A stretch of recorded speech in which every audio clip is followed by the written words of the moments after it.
AirPods Pro with adaptive audio automatically keeps out the sounds you don't want to hear so you can listen to your music, and lowers your music to let in the sounds you do need to hear. Hi there. Hi, what can I get you? I'll have a strawberry mango coconut probiotic smoothie with wheatgrass. Anything else? Extra wheatgrass. Here you go. AirPods Pro with adaptive audio. Available on AirPods Pro 2nd generation when enabled. Easter's in full bloom at Whole Foods Market with great deals on spiral cut bone-in ham and leg of lamb, both crowd pleasers. Round out your spread with quiche, deviled eggs, and delicious catering platters from Prepared Foods. Oh, and remember to pick up a Whole Foods Market bunny cake from the bakery. Strapped for time? They cater too, with delicious options available without the effort. Find hundreds of Easter deals and delights now at Whole Foods Market.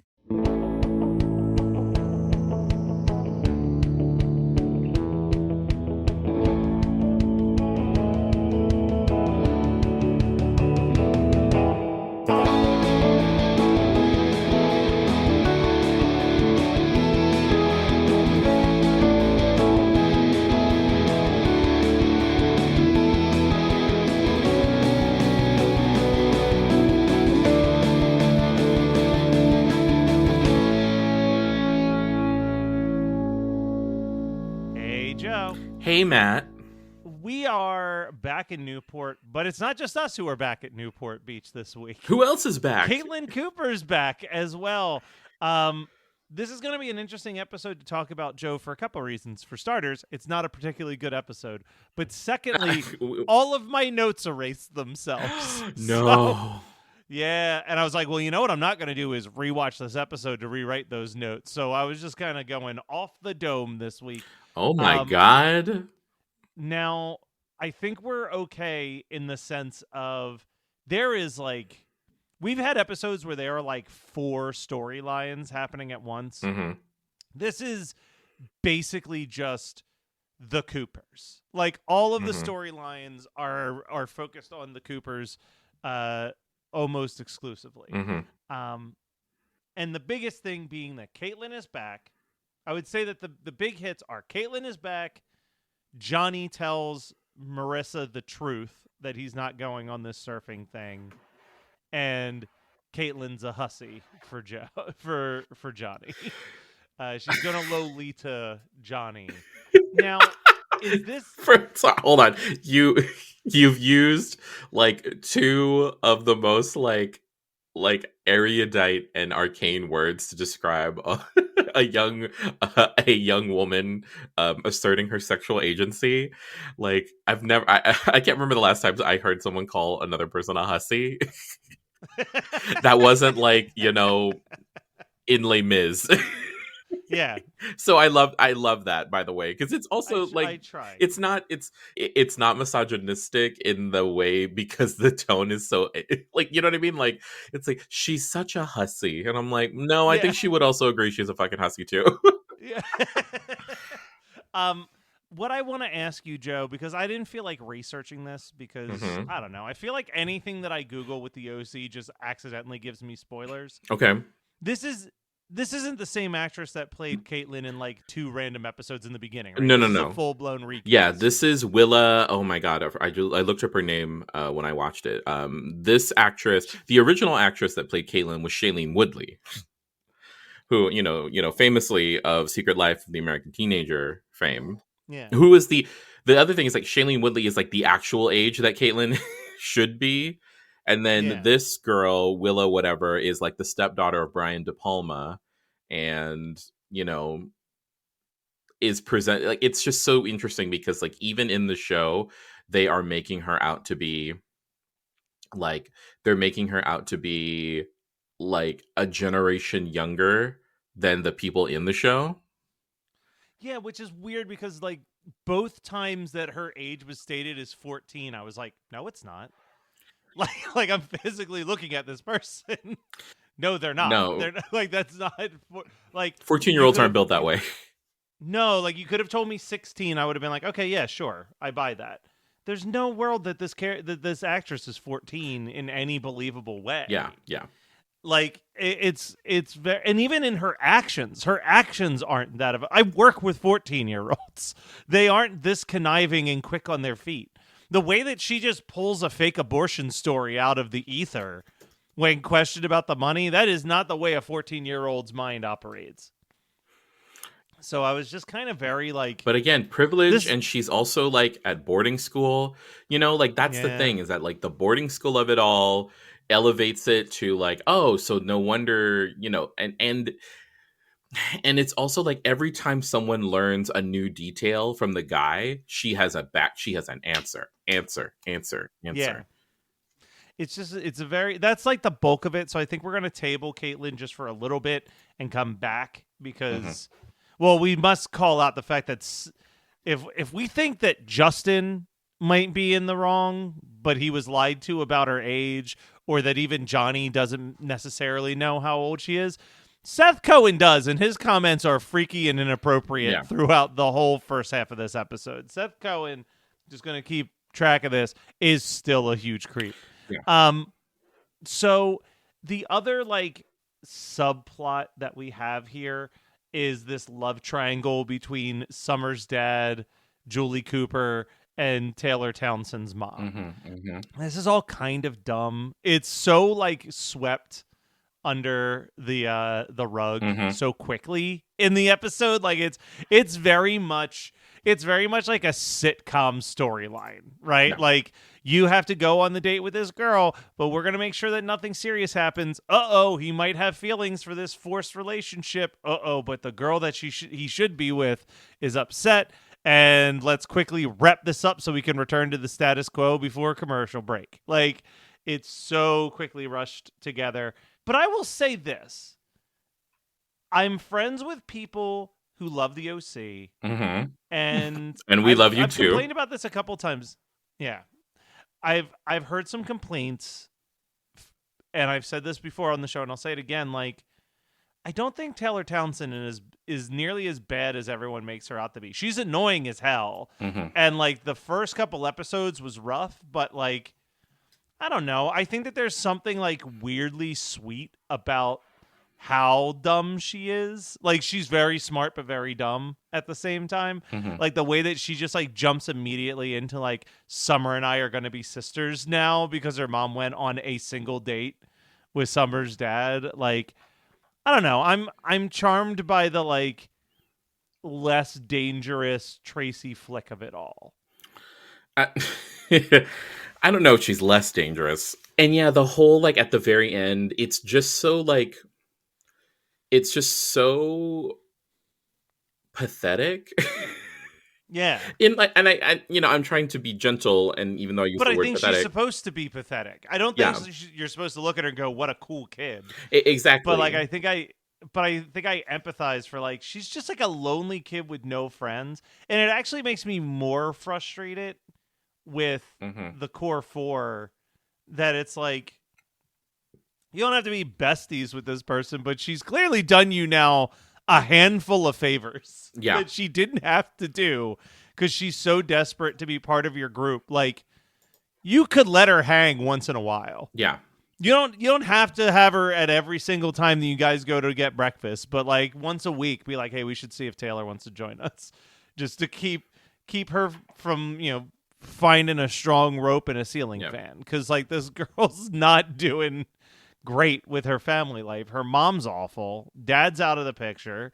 Like she needs the Ryan Atwood treatment. She needs the good, gentle giant that can like calm her down the way that Ryan has with all these other spoiled, prissy Newport kids. So I don't know, man. I don't have a problem with her. The only thing that I found even a remote bit of joy in this episode was her like giddiness about like her and Summer not being friend sisters but actual sisters. It's like so pathetic it's kind of cute to me. I mean, that's really the only like subplot in this episode. The rest is really just the Caitlyn, Marissa, Johnny of it all. I do appreciate that Ryan finally called out what I've been saying forever and referring to Chili as Bizarro Seth. Yeah. Because that's like what he is. Yeah. Like, it's just another Seth Cohen. But like, probably a better, more loyal friend than Seth Cohen, actually. Like, I would rather be friends with Chili than Seth Cohen, I think. Mm-hmm. How about you, Joe? You had a Seth Cohen crush in your past, but now watching this as an adult, like, you can only choose one. No, I mean, watching this as an adult, I'm more Ryan than anything. I knew guys like Chili, so Yeah. like I didn't really know any guys like Seth. I think I was the guy like Seth. Actually, no, I did know one friend. I have one friend who like you know how like you have that one friend who is like such a curmudgeon and like is your age but is so discontented with the world, and Yep. you find it kind of hot because it's like yeah. You lost me, but yeah. Sure. But like and so like for me it was like, well, you find this guy kind of hot, but that being said, the guys that I knew that were like Chili, like I can't fathom that. Like Chili as an aesthetic, yes. Chili in practice as a character, no. See, I don't know. I think I'm still Team Chili. I think I want that ride or die, will do anything for his friends person over the person who makes everything back to being about them every step of the way, which is the Seth Cohen way of life. I think I'd be way more frustrated sooner. So I feel like I already see we're basically at the halfway point of this season now, right? We're finishing episode 12. I think there's 25 episodes for the entire season, so we're like right smack in the mid point of it. And I feel like I'm getting somewhat of a picture of like, okay, I don't think Caitlin's just here for an episode or two. I feel like she's at least making it pretty far in this season. I think that there's going to be something, obviously, like, while Marissa doesn't have feelings for Johnny, I don't think she's going to appreciate Johnny dating her 14-year-old sister, which is what it seems like it's leading to. So I can see where that starts to, which like the irony is all of this happened because Marissa can't stand for someone to not want to be friends with her anymore. Like if she just was like content with like, yeah, friendships ebb and flow, and like you're not going to the same school as Johnny, so this friendship is naturally going to kind of just like fizzle out, and you're leaving for college in a year anyway, like just move on. He would have never met her sister, and whatever happens in the future wouldn't have occurred at all. But whatever, that is what that is. But It's I mean, I see what's happening. It's like, okay, this is going to be one of our big storylines for at least 4 or 5 episodes is Johnny dates Caitlin, or Caitlin just makes it very uncomfortable for Johnny. I'm not sure which one, but obviously our next mini story, our mini season arc is going to be the Caitlin Johnny drama. So 3 things, right? Okay, so 3 things. First, I've definitely had to look up the synopsis of the rest of the season because I was like, okay, I didn't think Caitlin came in this early because it's we're halfway through, right? This is like mid. Yeah, we're on episode 12 of 25 episodes. Yeah, so we're about halfway through, and I was like, okay, Caitlin's here, and then like Jackson Rathbone as Justin shows up, right? And I'm like, what? I was like, well, how did I miss fucking like, how do I fucking miss Jasper Hale from the Twilight series and other, shitty teen dramas at the time. And so I was like, okay. And so it reminded me that like, oh, there's things coming up in the for the rest of the season that like I absolutely, this is where you've reached the threshold now where from now until the end of this season, I absolutely loathe most of these episodes because it doesn't get any better for anybody. Good to know. Like the only person who is a good person the entire fucking rest of the stuff is like, at least as far as the Coens are concerned, is Kirsten. But that's because we've already put Kirsten through so much. Kirsten was like, we've already put that poor woman through so much that like now all of the men in her life are doing shitty things, and of course we put that labor on women. So wait, so Sandy's gonna start doing shitty stuff too? He's my one golden goose of a person on this show. Well, see, that's not a spoiler. It's not a spoiler for me to tell you that Sandy, you won't really recognize who Sandy is, but there is a return at the end of the season. It's just what is happening in the next like the half of the season is just like, what the fuck? I fucking hate that. Like, why? We didn't need this. No one asked for this. So it's yet another, what I've complained about a million times with the OC is the writers just saying, fuck what we've made this character out to be for the last 2 or 3 years. The story calls for them to be like this now. So we're just gonna completely, this season 3 is just like the season of deaning every character in the OC, isn't it? They're all just like, all right, yeah, we just got to shift them to whatever makes the most sense, I guess. So I don't have any other major notes here. So let me land on this, actually. And we're done, y'all. If you're an athlete, you know the greatest motivator of all is the fear of letting your teammates down. After all, a team is only as good as its weakest link. So you owe it to those wearing the same jersey as you to be your best every time you step on the field. That's why there's no vape in team. When you vape, you can expose your lungs to toxic chemicals that can damage your lungs. If you're a step behind, the team's a step behind. Brought to you by The Real Cost and the FDA. Survivor 46 is here, and so is On Fire, the only official Survivor podcast, and we have a twist this season. The winner of Survivor 45, Dee Valladares, will be joining us every week. We're going behind the scenes of the biggest moments, the how and the why things happen, and the strategy and analysis you can only get from someone like me, a Survivor winner. Listen to On Fire, the official Survivor podcast, wherever you get your podcast.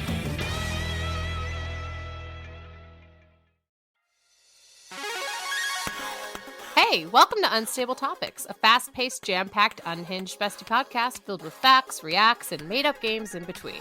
We're your hosts, Sarah and Maggie. And we're excited for you to join our best friend hangout, where we surprise one another with things we find interesting or hilarious just to see how the other will react. Our friendship might be totally stable, but you never know what your bestie might throw your way to knock you off your game. So come shake things up, learn something new, and laugh along with us. This is Unstable Topics. Am I / should I believe why Caitlin took the money at the final thing that we hear? That she heard already that her mom was in a trailer park and stole the money hoping to help out the family in some way. I believe that to be sincere. Okay. Again, it's one because when you've heard 4 different versions of the story at a certain point, I'm like, well, this is a convenient. Like, you've spent 40 minutes making us want to hate this character, and now you're giving us this like sad sap convenient story out of nowhere. It's just like, all right, am I supposed to buy this or not? And then we jump to this ending where she's like, kind of like just, I don't want to say entrapping because like. But not Johnny can do whatever the hell he wants, but yeah, like Johnny's other option is just to drive away and leave a 14-year-old girl alone in the water. But like, yeah, like it's like, okay, so there is a conniving part. Like it's just, I feel like Caitlin is going to be a character that's just continuously frustrating for 13 episodes, or maybe more. Who knows? I don't know. Caitlin could be here for 5 episodes. She could be here for just season 3, or she could be here till the bitter end. I have no real clue at this point because I'm really trying not to even look up actors who seem slightly familiar looking to me because I'm afraid I've had too many storylines where I'm like, oh, I know this character's gone in 5 episodes or whatever. So like, I guess it's just full steam ahead, Joe, from here on out. If you're wondering the Matt Kelly rating, this was a solid 1 star. This was a bad episode. Lowest star rating since I started the star rating like 5 or 6 episodes ago. Where did that 1 star come from, you might ask? Because the soundtrack, not so bad this episode, baby. We get a couple good songs, in my opinion. We started off with Black Rebel Motorcycle Club is back again with their song Shuffle Your Feet. This plays a couple times throughout the show, but most prominently in the beginning and the end of the episode.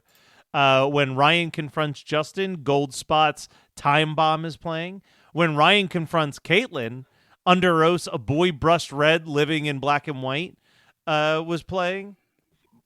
When they're all hanging out in the cafe trying to figure out what's going to happen with Taylor, the Funky Lowlives Sail Into the Sun plays.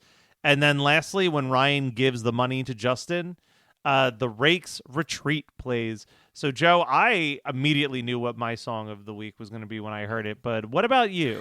Oddly enough, it's more for the nostalgia of the time period, but it's A Boy Brush Red. All right. And the reason why is because my sister in high school / when I was like in college for a minute went through like a screamo phase.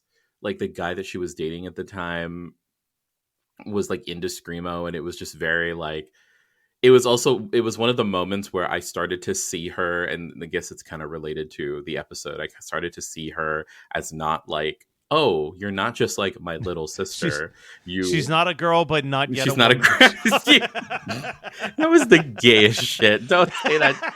Don't fucking say that shit to me unless you suck cock. Unless you're all about the stick, Matt. Joe, I picked the exact same song. Good, because when I heard Under Oath, yeah, I was like, holy shit, Under Oath was on the OC soundtrack at some point.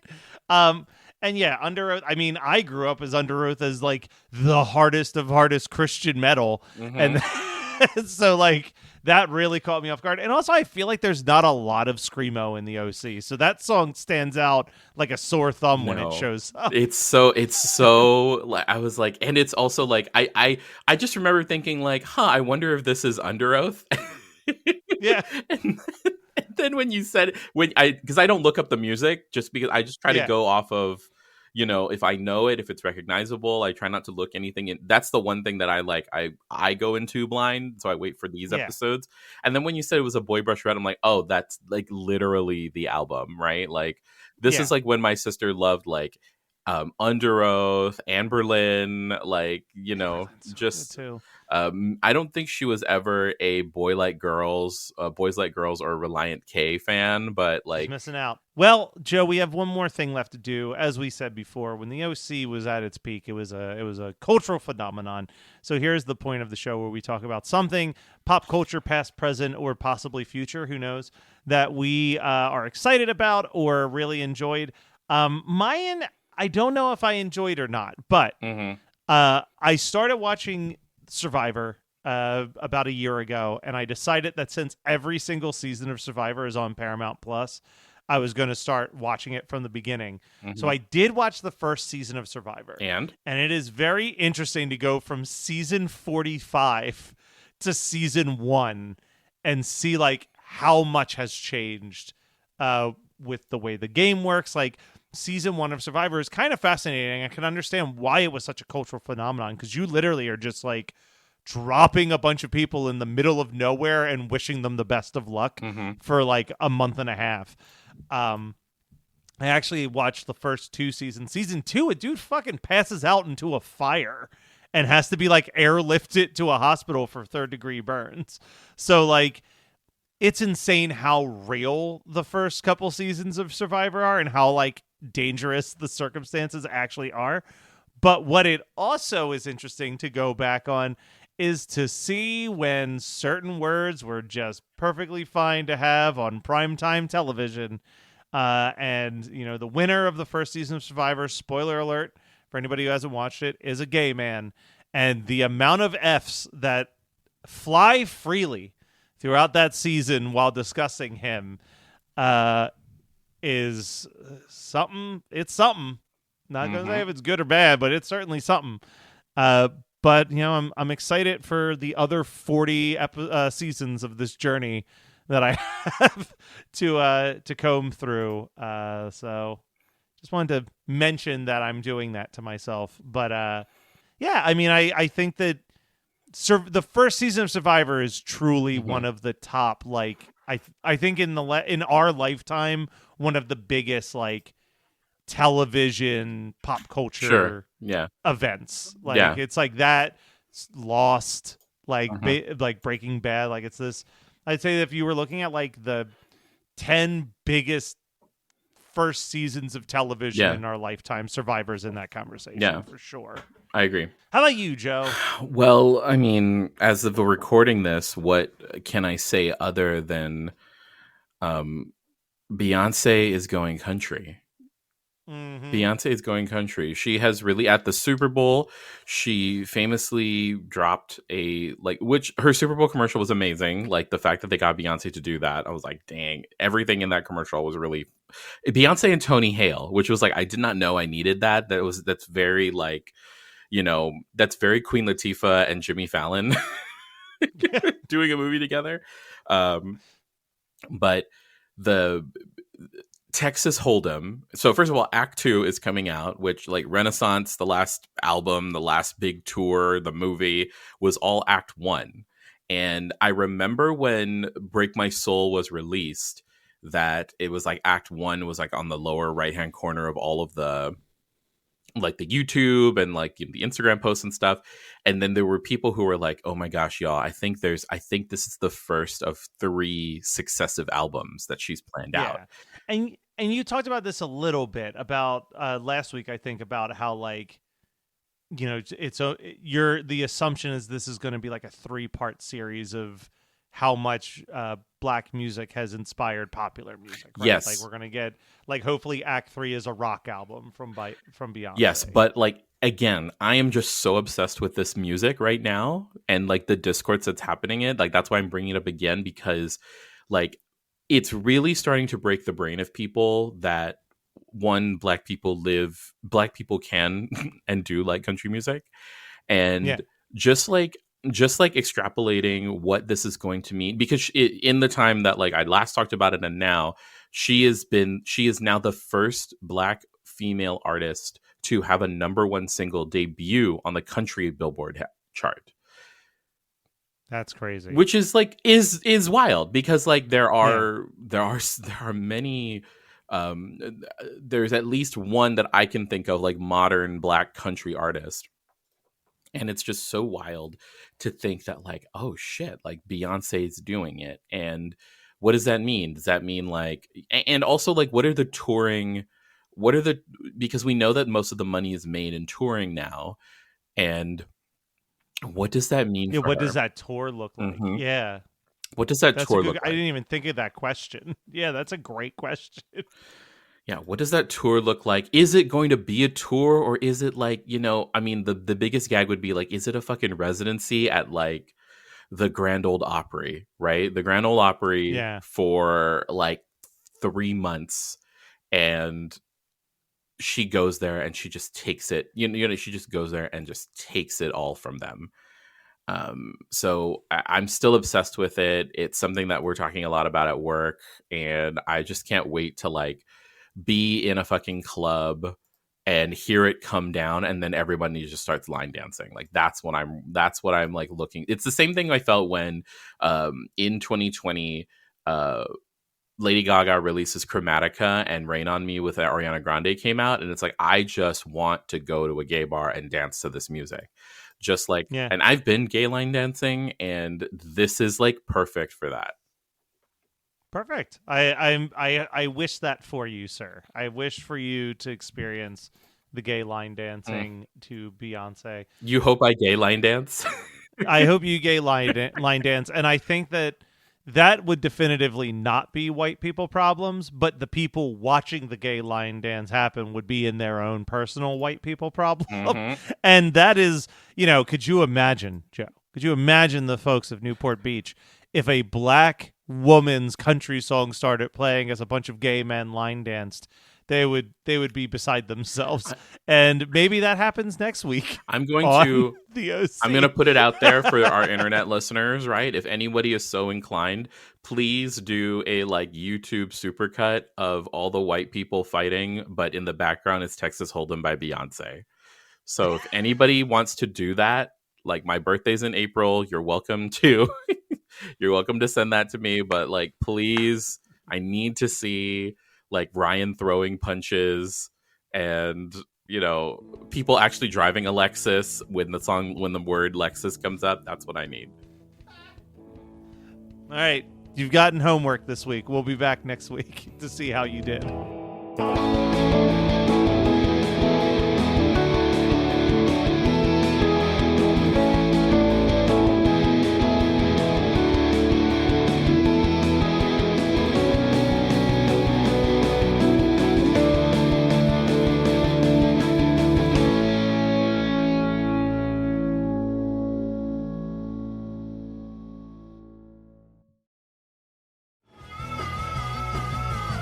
You're listening to the Geekscape Network.